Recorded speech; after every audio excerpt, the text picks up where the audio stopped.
और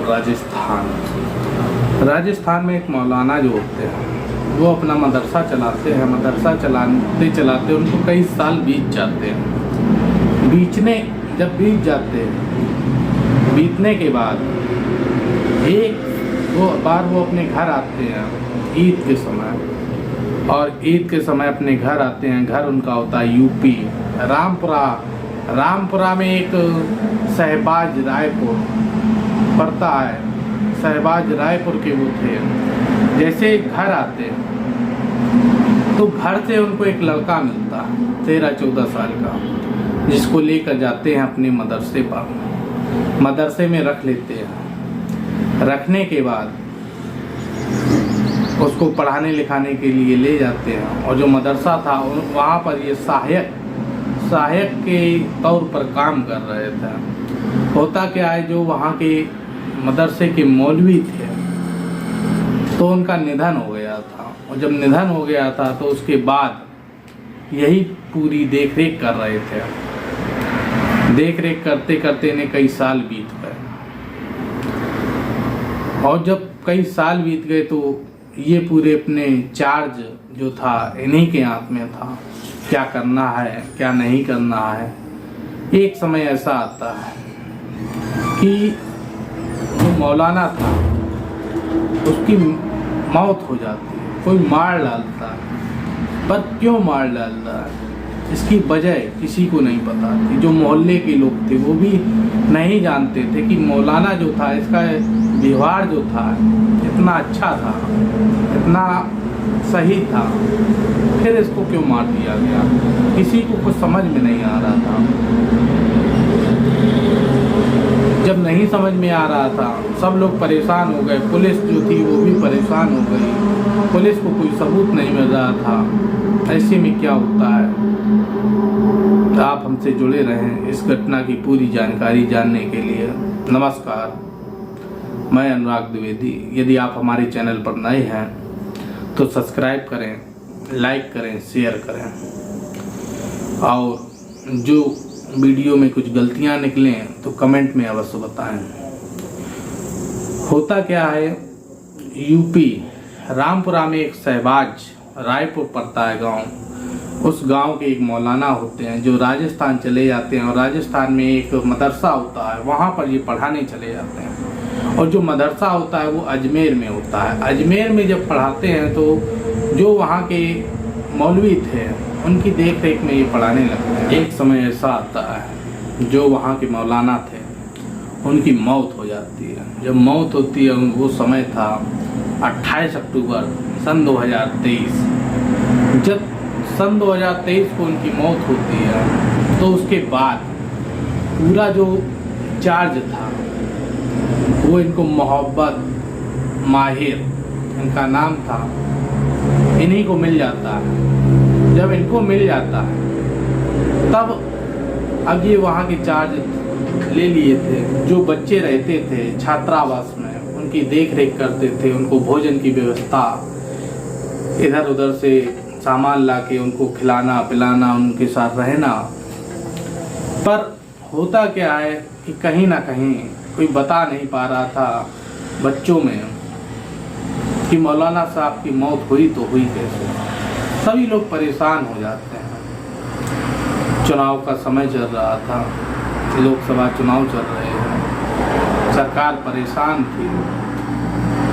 यदि जल्दी से जल्दी निर्णय नहीं दिया जा रहा है तो व्यक्ति कहीं ना कहीं सड़क पर उतरने को मजबूर हो जाएगा। ऐसे में जब वो 13 और जो 14 साल का बच्चा था जिसको मौलाना साहब अपने घर के पास से ले गए थे, उसके साथ क्या होता है, जब यहाँ से ले गए थे तो मौलाना सोचा ये डरे ना, ये कुछ हो ना, तो उसको अपने साथ में लिटा लेते हैं। तो जो किसी की हेल्प करता है तो व्यक्ति उसके साथ एक केयरफुल महसूस करता है। कोई डर नहीं होता, कोई भय नहीं होता है।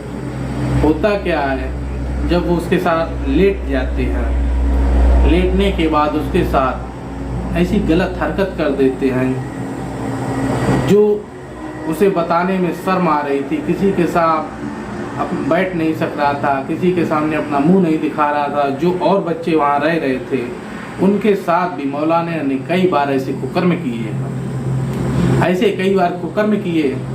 तो लड़के सब समझ रहे थे। जैसे ही लड़का उसके सामने पुराने बच्चों के सामने जाता है तो पुराने बच्चे पूछने लगते हैं क्या हुआ। अब लड़के के मुंह से कुछ निकला नहीं, वो रोने लगा। जब रोने लगा तो लड़के होते हुए आपस में बैठ गए। बैठकर उन्होंने एक समीक्षा प्रकार की बैठक बना ली जो मौलाना को पता नहीं लग पाई। अब जितने लड़के थे जो कई साल से इस वेदना को झेल रहे थे, इस कुकर्म को झेल रहे थे, बर्दाश्त कर रहे थे, जब वो ऐसा एक समिति कार से बनाते हैं कि अब क्यों ना मौलाना को रास्ते से हटा दिया जाए। अब कैसे हटाया जाएगा, क्या होगा, ये किसी को अब कुछ पता नहीं था। लड़के प्लान बनाते हैं। इधर जब मौत हो जाती है, मौत होने के बाद अब बगल में पड़ोसी में लड़के जाते हैं, गेट भड़बड़ाते हैं।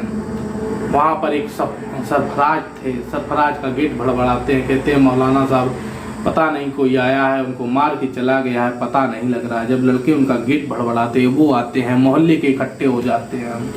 देखते हैं कि मौलाना जो थे उनकी हालत जो थी बहुत नाजुक थी। जैसे देखा गया, नाड़ी देखी गई, सांसें देखी गई, सब बंद था, वो मर चुके थे।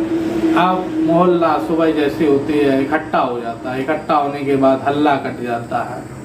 हल्ला कटने के बाद बात प्रशासन को जाती है। प्रशासन थाना पड़ता है रामगंज से आते हैं। और खानपुरा जो था, खानपुर इलाके में ये पड़ता था। गांव जो था वो तोराई गांव के इकट्ठा हो जाते हैं। कंचनपुर में जब इकट्ठा सभी मुसलमान वर्ग के लोग होते हैं, हल्ला काट देते हैं। धीरे धीरे डीएम ऑफिस पहुंच जाती है बात। डीएम ऑफिस से पूरा प्रशासन हिलने लगता है। ये घटना हुई तो हुई कैसे। अब पुलिस प्रशासन सीसीटीवी फोटो चेक करने लगता है। सीसीटीवी जब देख रहा था, किसी को कोई सबूत नहीं मिल रहा था। 2 व्यक्ति सीसीटीवी में दिखे जो संदिग्ध हालत में थे, लेकिन जब मारने आए थे तो लड़के बता रहे थे 3 बच्चों ने उन्हें मारा। तो होता क्या है, जब पुलिस नहीं पता लगा पाई तो मनोविज्ञान जो होते हैं, मनोचिकित्सक, उनको बुलाया जाता है। वो आते हैं, कई डॉक्टर आते हैं, बैठते हैं बच्चों के बीच में, अलग अलग प्रकार से प्रश्न पूछ रहे थे। प्रश्न पूछते पूछते उनको जब कई घंटे बीत जाते हैं तो लड़के जो होते हैं वो परेशान हो जाते हैं, कोई उत्तर नहीं बता पाता है। तब मनोचिकित्सक उस बात को समझ जाते हैं। तब लड़के उस बात को कबूलते हैं कि ऐसी ऐसी घटनाएं ये बच्चों के साथ कर रहे थे मौलाना मोहम्मद माहिर।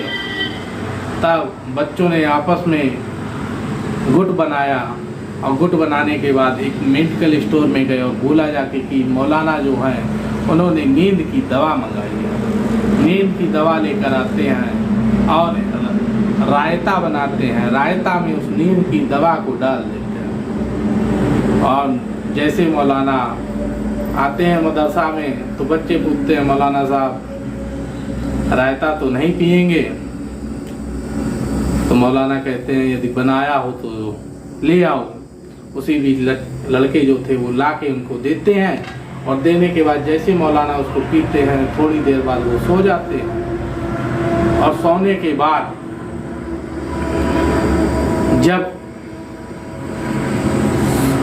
27 अप्रैल सन 2024 की रात का समय होता है 2 बजे, तब लड़कों की आँख खुलती। आँख खुलने के बाद जिसको जो मिलता है, डंडा या और कुछ, उससे मौलाना को इतना मारते हैं कि मौलाना की मौत हो जाती है। और जब मौत हो जाती है तो लड़के जो होते वो आस पड़ोस के गेट भड़बड़ाते हैं जाके कि कोई समझ ना पाए किसने मारा है। वही बच्चे लिवा कर लाते हैं पड़ोसियों को, देखते हैं कि मौलाना की मौत हो गई थी। और जब मौत हो जाती है तो वहाँ के SHO हैं रविंद्र सिंह, उन्होंने बताया कि ये जो पूरी घटना का अंजाम था वो बच्चों ने दिया था, क्योंकि बच्चों के साथ कई सालों से ऐसा दुष्कर्म मौलाना कर रहा था जिसकी जानकारी मोहल्ले वाले भी नहीं जानते थे, क्योंकि मौलाना का जो व्यवहार था बहुत अच्छा था, सबसे प्रेम से बोलता था, तो मोहल्ले वाले क्या जान पाए। पर बच्चों के साथ जो घटनाएं घट रही थी उससे बच्चे बड़े परेशान हो गए थे। जब इतना परेशान हो गए तो उनको एक ना एक दिन ऐसा कदम उठाने पर मजबूर कर दिया मौलाना ने। कहा गया है कि कब तक कोई नहीं बोलेगा, एक दिन ऐसा समय आएगा जब पूरी कायनात आपके विपरीत हो जाएगी। जब मोहल्लों वालों को पता लगता है तो मोहल्ले वाले भी इसमें कुछ नहीं करते हैं। जो सड़क पर धरना देने के लिए तैयार थे मौलाना के लिए, जो मौलाना के सपोर्ट में पूरा मोहल्ला खड़ा था, पूरा क्षेत्र खड़ा था, खानपुरा जो इलाका था पूरा खड़ा था मौलाना के साथ, जब ये घटना पुलिस वाली सुनाती है तो सभी के होश उड़ जाते हैं। एक व्यक्ति जिसका इतना अच्छा व्यवहार, उसने ऐसे दुष्कर्म किए, इसका साथ अब कौन देगा। इसी में फिर वो जो घटना होती है, जब साथ कोई नहीं देता है तो पुलिस फिर वहीं जो मैटर था उसको निपटा देती है और पेपर में, मीडिया में ये खबरें चलने लगती हैं। इसलिए सभी माता और पिता से इतनी गुजारिश है कि आपका लड़का किस स्थिति में है उससे बात करें, उसके साथ क्या घटना घट रही है। हो सकता है कि कई बार ऐसा होता है उसको ही मौत आ जाए, वही आत्महत्या कर लेता है। तो इसलिए अपने माता पिता से बात लड़के अवश्य करें, और माता पिता को इतना जरूर करना चाहिए कि अपने बेटे से बात करते रहें। जो किसी को नहीं बता सकता है, हो सकता कि वो आपको बता सके, तो बच्चे की तो जिंदगी बच सकती है। यदि आपको वीडियो अच्छा लगा हो तो शेयर अवश्य करें। धन्यवाद। जय हिंद।